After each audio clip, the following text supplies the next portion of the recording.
कठिन संघर्ष और खुद पर अटूट भरोसे की एक अद्भुत मिसाल पेश करते हुए छत्तीसगढ़ के रायपुर जिले के तिल्दा नेवरा की रहने वाली 23 वर्षीय चारू पांडे देश भर के सरकारी नौकरी के उम्मीदवारों के लिए एक बड़ी प्रेरणा बनकर उभरी हैं। अलग अलग भर्ती एजेंसियों द्वारा आयोजित की जाने वाली 19 प्रतियोगी परीक्षाओं को एक के बाद एक पास करके चारू ने यह साबित कर दिया कि अगर तैयारी में अनुशासन हो, समय का सही तालमेल हो और सोच सकारात्मक हो तो बिना किसी कोचिंग के भी असाधारण सफलता हासिल की जा सकती है। आज चारू विशाखापत्तनम में नियंत्रक एवं महालेखा परीक्षक यानी कैग कार्यालय में असिस्टेंट ऑडिट ऑफिसर यानी AAO के पद पर कार्यरत हैं, जिसे वे अपनी सबसे पसंदीदा और सपनों की नौकरी मानती हैं। मैथमेटिक्स यानी गणित से ग्रेजुएशन करने वाली चारू ने अपनी स्कूली पढ़ाई तिल्दा नेवरा से ही पूरी की और फिर स्नातक की डिग्री ली। कॉलेज के दिनों में ही उन्होंने प्रतियोगी परीक्षाओं की तैयारी शुरू कर दी थी। उनकी इस यात्रा की सबसे खास और ध्यान देने वाली बात यह है कि उन्होंने यह पूरी सफलता केवल सेल्फ स्टडी यानी खुद से पढ़ाई के दम पर हासिल की।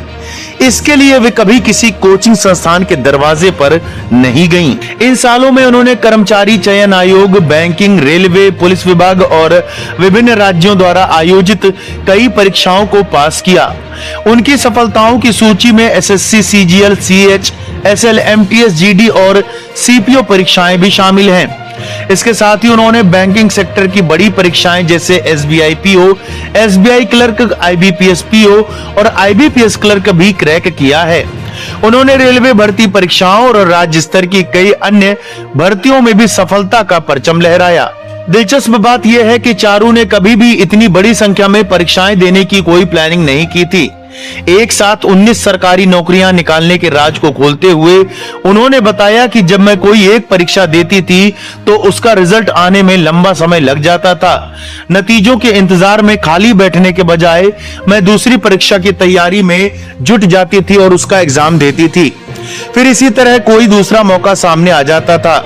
समय के साथ यह सिलसिला यूं ही चलता रहा और आखिरकार मैंने अलग अलग सेक्टरों की कई सारी परीक्षाएं दे डाली। इस तरीके से उनकी पढ़ाई की रफ्तार या मोमेंटम को टूटने नहीं दिया और जब तक पुरानी परीक्षाओं के रिजल्ट आते तब तक वे अपनी परफॉर्मेंस को और ज्यादा बेहतर कर चुकी होती। घर की रोजमर्रा की व्यस्तताओं और ध्यान भटकाने वाली चीजों से दूर उन्होंने खुद को पूरी तरह पढ़ाई में झोंक दिया। इस दौरान वे स्कूल के बच्चों को ट्यूशन भी पढ़ाती थीं। इतनी कठिन और सघन तैयारी के बावजूद चारू का मानना है कि सफलता का मतलब सब कुछ पढ़ लेना नहीं, बल्कि आप जो कुछ भी पढ़ रहे हैं उसकी गहरी समझ होना है। चारू कहती हैं कि परिस्थिति चाहे जैसी भी हो, मैं पढ़ती जरूर थी और मैं जो कुछ भी पढ़ती थी वह इतना पक्का होता था कि उसमें कोई कसर नहीं रह जाती थी। उन्होंने इस बात पर जोर दिया कि छात्रों को केवल सिलेबस खत्म करने के पीछे नहीं भागना चाहिए। उनका कहना है कि हम जितना भी पढ़ें, जो भी पढ़ें, वह एकदम पक्का और ठोस होना चाहिए। चारू ने अपनी तैयारी के दौरान टेक्नोलॉजी और इंटरनेट को सीखने के एक बेहतरीन माध्यम के रूप में अपनाया। चूंकि उनके पास कोई फॉर्मल कोचिंग नहीं थी, इसलिए कॉन्सेप्ट्स को समझने और अपने डाउट्स को दूर करने के लिए उन्होंने ऑनलाइन सोर्सेज का खूब सहारा लिया। चारू के माता पिता के लिए यह कामयाबी जितनी हैरान करने वाली थी, उतनी ही गर्व से भर देने वाली थी। छत्तीसगढ़ के एक छोटे से शहर से लेकर देश के सबसे पसंदीदा सरकारी पदों में से एक को सुरक्षित करने तक चारू पांडे का यह सफर एक जीता जागता उदाहरण है कि अगर आपके पास खुद से पढ़ने का जज्बा, कड़ा अनुशासन और तकनीक का सही इस्तेमाल और अटूट संकल्प हो तो क्या कुछ हासिल नहीं किया जा सकता। इस खबर के बारे में आपका क्या कहना है, हमें कमेंट बॉक्स में जरूर बताएं।